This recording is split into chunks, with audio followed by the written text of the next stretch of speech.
بسم اللہ الرحمن الرحیم۔ مورل ٹی وی اردو کے معزز و محترم ناظرین کرام، السلام علیکم۔ ایک بار حضرت جبرائیل امین علیہ السلام نبی کریم صلی اللہ علیہ وآلہ وسلم کے پاس آئے تو آپ صلی اللہ علیہ وآلہ وسلم نے دیکھا کہ جبرائیل کچھ پریشان ہیں۔ آپ نے فرمایا، جبرائیل کیا معاملہ ہے کہ آج میں آپ کو غمزدہ دیکھ رہا ہوں؟ جبرائیل نے عرض کی کہ اے محبوب پاک، کل میں اللہ کے حکم سے جہنم کا نظارہ کر کے آیا ہوں۔ اس کو دیکھنے سے مجھ پہ غم کے آثار نمودار ہوئے ہیں۔ نبی کریم صلی اللہ علیہ وسلم نے فرمایا، جبرائیل مجھے بھی جہنم کے حالات بتاؤ۔ جبرائیل امین علیہ السلام نے عرض کی کہ یا رسول اللہ صلی اللہ علیہ وسلم، جہنم کے کل 7 درجے ہیں۔ ان میں جو سب سے نیچے والا درجہ ہے، اللہ رب العزت اس میں منافقوں کو رکھیں گے۔ اس 7ویں سے اوپر والے 6 درجے میں اللہ تعالی مشرک لوگوں کو ڈالیں گے۔ اس سے اوپر 5ویں درجے میں اللہ سورج اور چاند کی پرستش کرنے والوں کو ڈالیں گے۔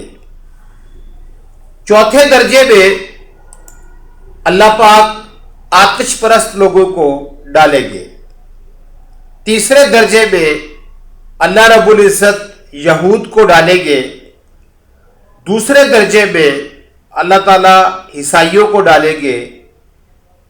یہ کہہ کر جبرائیل امین علیہ السلام خاموش ہو گئے تو نبی کریم صلی اللہ علیہ وآلہ وسلم نے پوچھا، جبرائیل آپ خاموش کیوں ہو گئے؟ مجھے بتاؤ کہ پہلے درجے میں کون ہوگا؟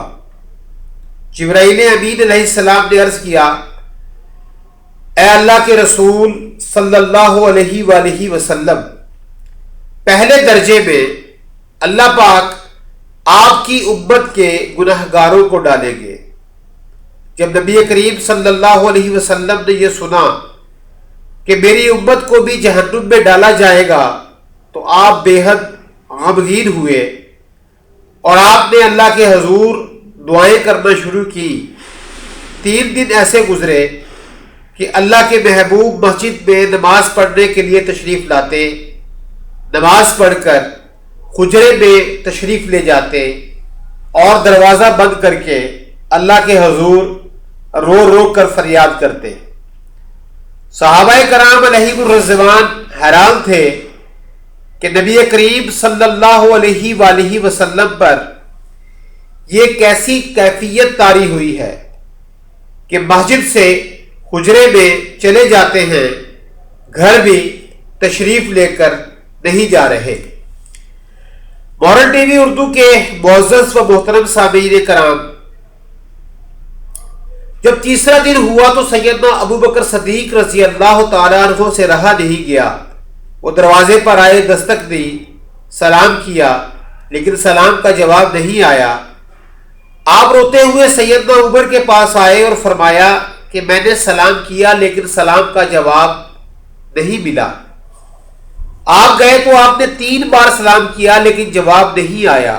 حضرت عمر نے حضرت سلمان فارسی رضی اللہ تعالیٰ عنہ کو بھیجا لیکن پھر بھی سلام کا جواب نہ آیا۔ حضرت سلمان فارسی رضی اللہ تعالیٰ عنہ نے واقعے کا تذکرہ حضرت علی رضی اللہ تعالیٰ عنہ سے کیا۔ انہوں نے سوچا کہ جب اتنی عظیم شخصیات کو سلام کا جواب نہ ملا تو مجھے بھی خود نہیں جانا چاہیے، بلکہ مجھے ان کی نور نظر بیٹی فاطمہ رضی اللہ تعالیٰ عنہ کو اندر بھیجنا چاہیے۔ لہٰذا آپ نے حضرت فاطمہ رضی اللہ تعالیٰ عنہ کو سب احوال بتا دیا۔ آپ حجرے کے دروازے پر آئیں اور کہا، ابا جان السلام علیکم۔